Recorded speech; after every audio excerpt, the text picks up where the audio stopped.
Musa Keys, Wagwan G. I'm delicious, man. How you feel? Yo, what? I'm delicious. That's what I'm talking about. You see what I'm talking about? Yeah. I love your energy. I wouldn't say I even I love your energy because you're so chill and at the same time you genuinely look like somebody that's just trying to have fun. Yeah, man. I mean, like, I'm trying to have fun. I'm trying to make this money, you know? You understand? That's I'm how trying it to works. build That's this whole brand and stuff, you know? Yeah. But I mean, the last time I saw you was probably last year. It's probably a little over a year ago. The last time I saw you, and since then, I mean, you have more hits to your names. I mean, the one that we can't ignore is Unavailable. With Davido. Oh yeah. Even me when I heard it the first time, this is a very funny question, but like when I heard it the first time, I didn't realize it was you because I thought it was a lady.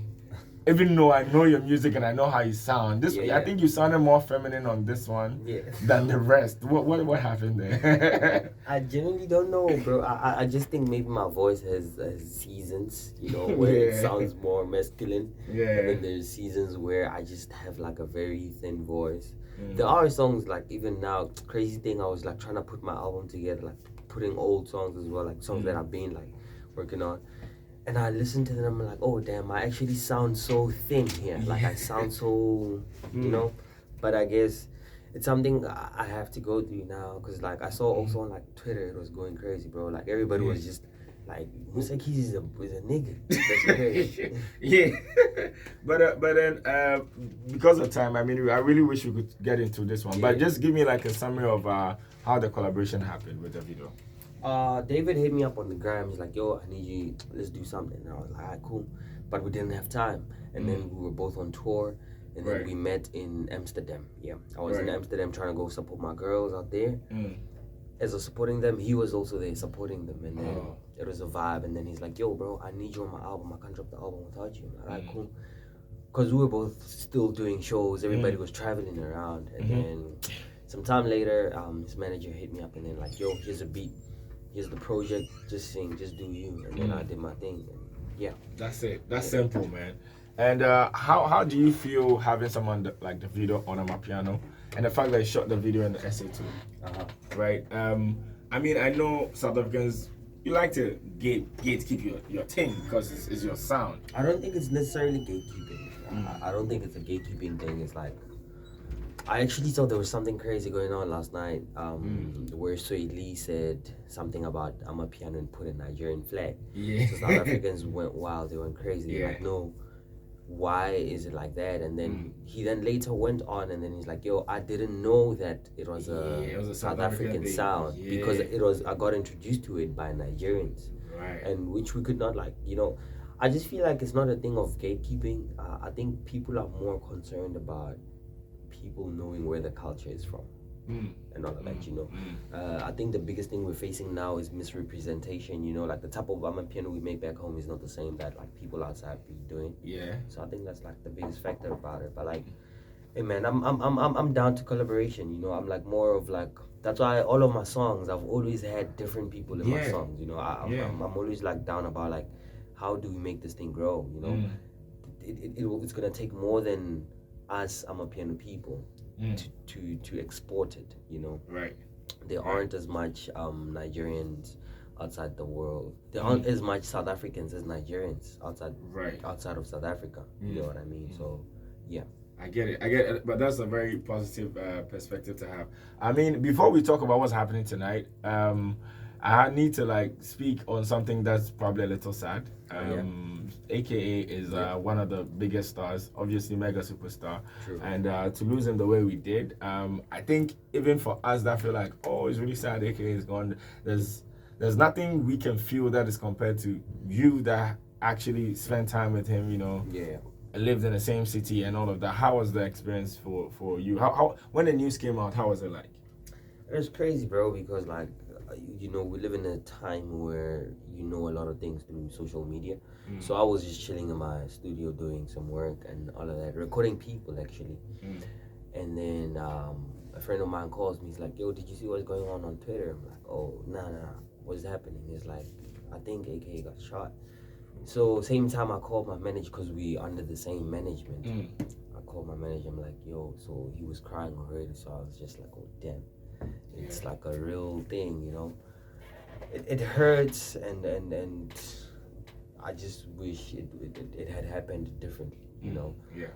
Him and I were still gonna like do way much more, but more than anything, man, I was just happy for him to finally build up to be the superstar he's meant to be. Right. You know, this project that he recently dropped, I think it was gonna be like a game changer also for South African hip hop, you know.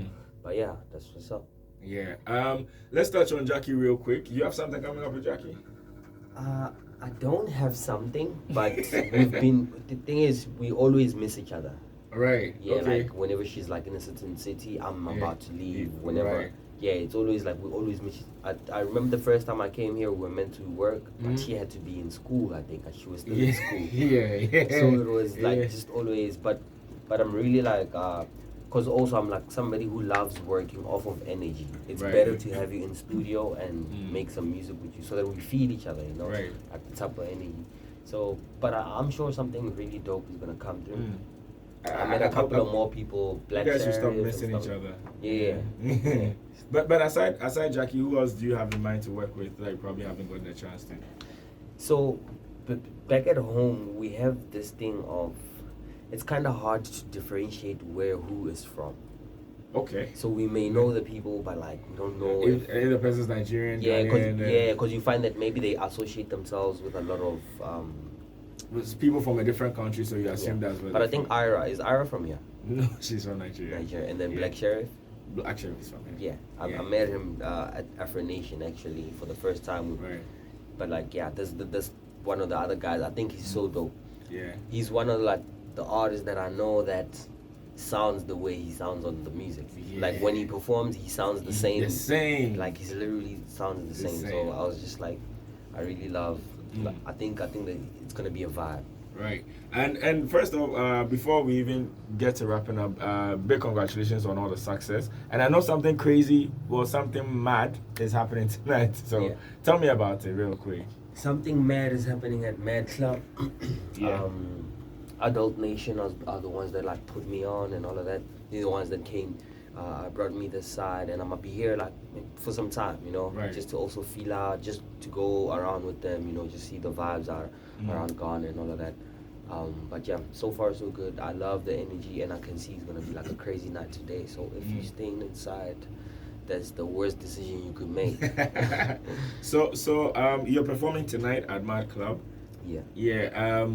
What let's just give them a bit of what kind of songs, you know, because you know there's that thing where fans do where there's like, oh, I know this artist but I don't know which song they did. Yeah. I feel well, So, I've done. You give them a couple of songs. Yeah, I think my first big song out in Ghana was Vulamlong. Yeah, I like the fact that you're adding the sounds because you know when you mention the title, we don't know what you're talking about. Yeah. Coco, that's the one, and I know people know me. Nigga, no money, no best. Nigga. And then there's also Selem, a DJ, Selem, a DJ. There's that one, and then there's also obviously I'm unavailable. Yeah, You know, them know they see me. Top vibe. There's more. There's the song with Jackie as well. Yeah, which one is that? How does The that one work? on AKA's album.